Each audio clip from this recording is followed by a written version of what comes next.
अच्छा, बहुत सारे मैंने वैसे जब प्रोफेशनली जब अपना करियर स्टार्ट करा तो ये मेरी पहली कंपनी थी। इससे पहले मैंने काफ़ी और जॉब्स करी, और जॉब्स तो नहीं, और मुख्तलिफ़ काम करे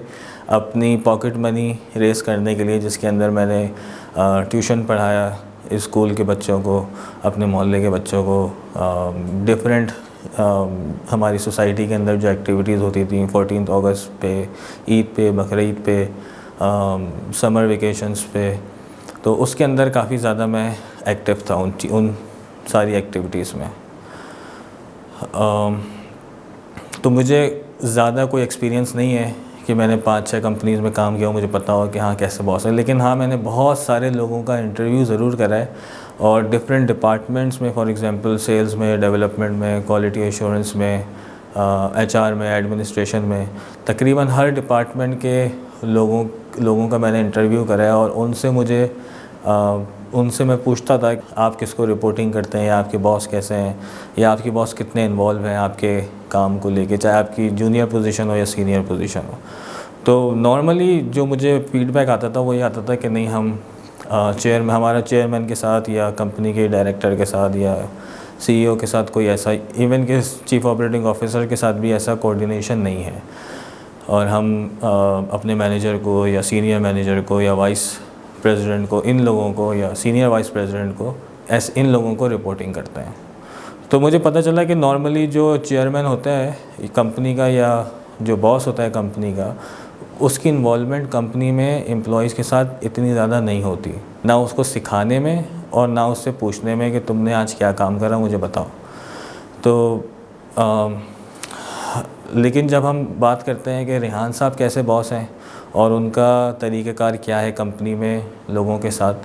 तो एक हमारी कंपनी है जो कि अमेरिका में बेस्ड है, उधर उस कंपनी के जो एम्प्लॉयज़ हैं उनके साथ उनकी कोऑर्डिनेशन अलग है। अब और जो बाकी वो प्रोजेक्ट्स कर रहे हैं, फॉर एग्जांपल फाउंडेशन का काम है, रेहान फाउंडेशन है, इंसान पार्टी है, और दूसरे प्रोजेक्ट्स कर रहे हैं, तो उनके साथ उनकी इन्वॉल्वमेंट अलग है। लेकिन मैंने एक चीज़ जो सबसे ज़्यादा जिसने मुझे मुतासिर भी करा और कॉमन है उनके अंदर, चाहे वो किसी भी कंपनी के लिए वो काम कर रहे हो, किसी भी कंपनी का एम्प्लॉय हो, कि वो आदमी को चाहते हैं कि वो सीखे और अपने आप को इम्प्रूव करता रहे, अपने आप को बेहतर बनाता रहे। ऐसा ना हो कि एक आदमी काम करने के लिए आया है और वो 2 साल हो गए अकाउंट्स का काम कर रहा है, तो वो वही सेम सुबह 9 बजे आ रहा है, 6 बजे जा रहा है और सेम काम कर रहा है रोज़ाना। तो जो आदमी काम कर रहा है, सेम प्रैक्टिस कर रहा है डेली बेसिस के ऊपर, उसको शायद तकलीफ़ ना हो कि वो 2 साल से ये कर रहा है, लेकिन रेहान साहब को बहुत ज़्यादा तकलीफ़ होती है कि एक आदमी मेरे पास 2 साल हो गए उसको करते हुए और वो वही काम कर रहा है डेली बेसिस के ऊपर। तो वो चाहते हैं कि वो आगे बढ़े, वो कुछ नई चीज़ें सीखे, वो अपने अंदर कोई नई स्किल्स लेके आए, अपनी स्किल्स को इम्प्रूव करे, अपनी नॉलेज को इम्प्रूव करे।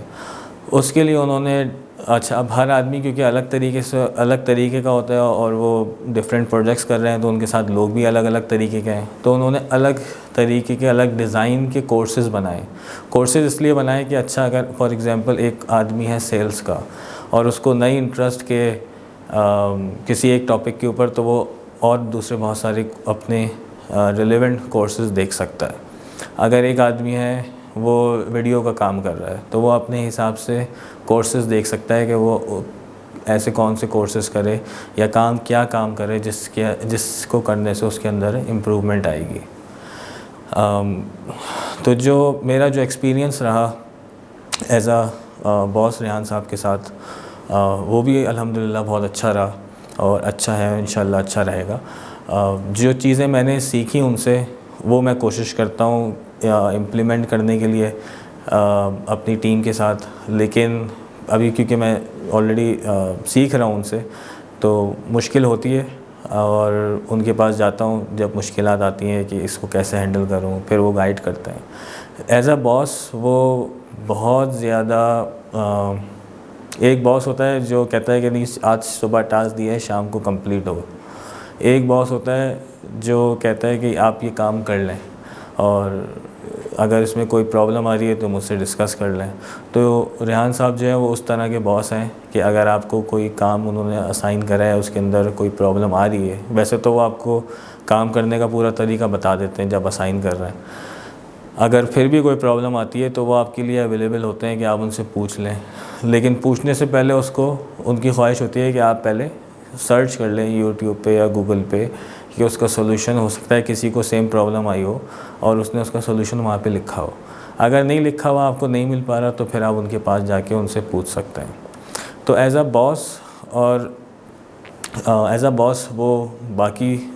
सारे बॉसेस के मुकाबले में बहुत डिफरेंट है। नॉर्मली बॉस आपके साथ ट्रैवल नहीं करता, नॉर्मली बॉस आपको आपके अपने घर पे बुला के ट्रेनिंग सेशंस नहीं कराता, आपकी बात नहीं सुनता। नॉर्मली बॉस कंपनीज़ में जो है वो आपके घर पे ऑफिस के एडमिन को, एचआर को नहीं भेजता कि भाई ईद के मौके पे कि भाई आप जाके पूछें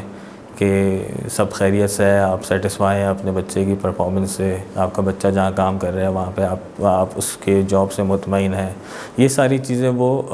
चीज़ें नॉर्मली बॉसेस नहीं करते और कंपनीज़ में नहीं होता। लेकिन क्योंकि वो डिफरेंट, उन्होंने ट्रैवल बहुत ज़्यादा किया है, डिफरेंट लोगों से मिले हैं, डिफरेंट चीज़ों को देखा है, तो वो इस वजह से अपने जो एक बॉस वाला सर्कल है उसको भी उन्होंने बाकी दूसरे बॉसेस से मुख्तलिफ करके रखा हुआ है। वैसे जब आप उनके साथ काम करेंगे तो जब तक आप उनके साथ काम कर रहे हैं तो आपको काम करते हुए ऐसा फ़ील नहीं होगा कि आप किसी बॉस के साथ बात कर रहे हैं। ये चीज़ मुझे अभी रिसेंटली हमने एक हायरिंग करी, तो वो जो हमारा जो टीम मेंबर है वो भी काफ़ी हैरान हुआ कि कंपनी के चेयरमैन मुझे फ़ोन करके मेरा डायरेक्ट इंटरव्यू कर रहे हैं। तो वैसे तो 3-4 इंटरव्यूज़ होते हैं इससे पहले जहाँ मैंने काम करा, और यहाँ पे जो है वो कंपनी के चेयरमैन मुझसे डायरेक्टली बात कर रहे हैं। तो ये चीज़ उसको बहुत अच्छी लगी और वो मुतासिर हुआ इस चीज़ से कि कंपनी मतलब कितना ख्याल करती है कि भाई डायरेक्टली पूछ रहे हैं, कनेक्शन है। ऐसा नहीं है कि बॉस के साथ बात करने के लिए आपको पहले 4 लोगों से अप्रूवल लेनी है या इस तरह की कोई चीज़ है। तो ये मेरा एक्सपीरियंस था उनके साथ एज अ बॉस जो मैंने आपके साथ शेयर करा।